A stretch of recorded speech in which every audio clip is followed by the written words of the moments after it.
U.S. President Donald Trump wants to occupy Greenland, the world's largest island. We need Greenland from a national security situation. In 2019, Trump wanted to buy Greenland during his first term in office. Although everyone dismissed the matter as a joke at the time, the issue of buying Greenland has been on the rise since Trump came to power for a second term in 2025. Recently, after the removal of Venezuelan President Nicolás Maduro from his home country, the Greenland debate has resurfaced. This time, everyone is considering Trump's proposal with great seriousness. Also, Trump is no longer planning to buy Greenland for money, but to occupy the island outright. Trump has even said that whether the Greenlanders like it or not, Trump will occupy Greenland. Is there anything on the island of Greenland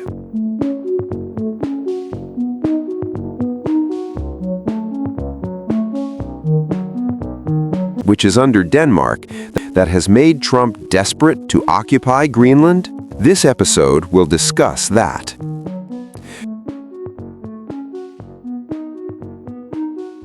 Norway occupied Greenland in the early 13th century. At that time, Denmark also began to exercise its rights over Greenland by making an agreement with Norway. Later, in 1913, Greenland was officially declared an integral part of the Kingdom of Denmark. In 1989, the Danish Parliament granted Greenland full self-government. However, in a referendum in 2008, Greenland won the independence movement, and in 2009, the Greenlanders formed their own government. Although Greenland currently has its own prime minister, the head of state is still King Frederick X of Denmark. U.S. President Donald Trump, after becoming president for the first time in 2019, caused a stir by expressing an interest in buying Greenland.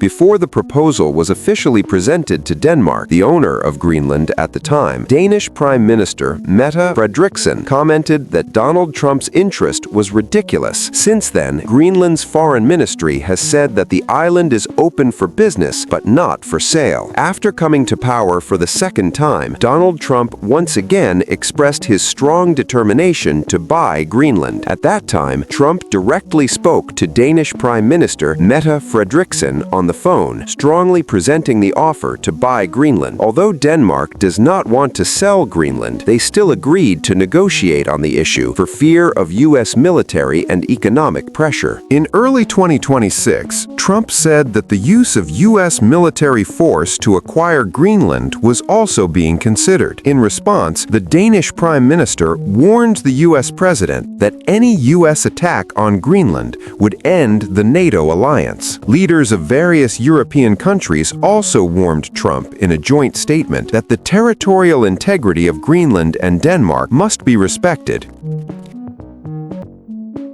The idea of attaching Greenland to the United States did not come from Trump's head for the first time. Trump is not even the first person to want to buy Greenland as a U.S. president. Not only that, in the past, Denmark, the owner of Greenland, wanted the United States to take control of Greenland. When Nazi Germany occupied Denmark during World War II, the Danish ambassador to Washington urged the United States to establish a military base in Greenland to prevent German aggression. At that time, more than 10,000 U.S. fighters and bombers landed in Greenland on their way to the European battlefields. In that war situation, the United States realized that Greenland could be a very important strategic area for maintaining dominance over Europe and Russia. That is why, in 1946, former U.S. President Harry Truman offered to buy Greenland for $100 million. Denmark rejected that offer, and the matter was kept secret with the consent of both countries. Shortly after that, both the United States and Denmark became founding members of NATO.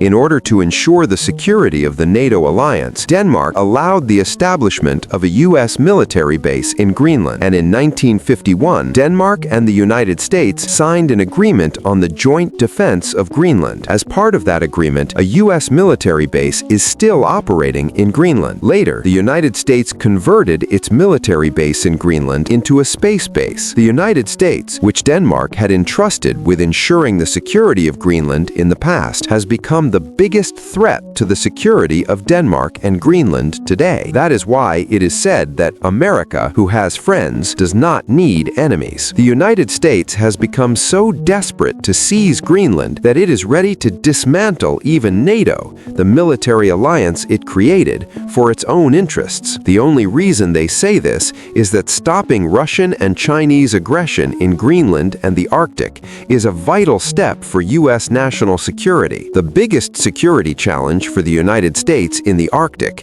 is Russia. Russia has reactivated bases in the Arctic region that it abandoned after the collapse of the Soviet Union over the past decade. New air bases, radar stations, missile defense systems, and nuclear submarines have been deployed on the ice-covered coast.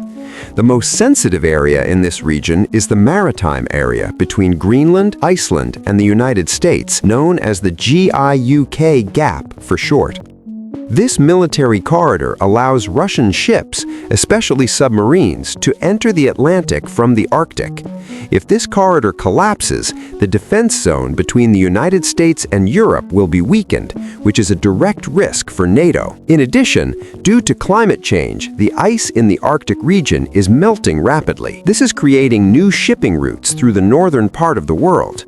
Traveling this way is much easier than using the Suez Canal, and the waterway is also much shorter. For this reason, China is showing interest in using the Arctic route for its export trade. Although China is geographically outside the Arctic Circle, it has declared itself a near-Arctic state, or a country close to the Arctic. If these waterways are controlled by Russia or China, a new focal point of world trade will be created, where the influence of the United States will be greatly limited. Although it is said that Greenland will be occupied only to ensure the security of the United States, there are several other interests of the United States behind this. If it is only a question of security, then their work should have been saved by further expanding the U.S. military and space bases in Greenland. But the United States wants to take possession of the mineral resources buried under the ice of Greenland. In February 2025, a U.S. Senate committee held a hearing on Greenland. It became clear that the island of Greenland is not only important from a security or military perspective, but if Greenland is occupied, it will also improve the U.S. mining industry and various economic sectors. Experts say that Greenland has such mineral resources along its entire coast that it is one of the largest mineral resources in the world as a single region. It is even said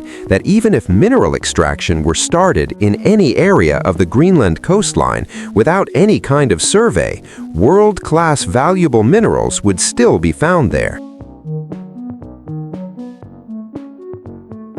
The mineral map prepared by the Greenland government shows that there are rocks used in base metal industries and rare earth minerals, or many rare metals, present here. Since no mining activities have been started in this region so far, most of Greenland's mineral resources are still almost intact. However, it is very difficult to conduct exploration and mining activities in Greenland. The world's largest rare earth minerals, or rare metal mines outside of China, are also located in Greenland. But in 2021, the Greenland government stopped exploration there because there is also radioactive uranium in that area. The issue is not only limited to environmental risks, but the cost of mining here is also much higher than in many other places. That is why only 2 mines are active on such a large island, and the number of people working in the mining industry is about 100 people in total. Whether Donald Trump can occupy Greenland on this trip or not,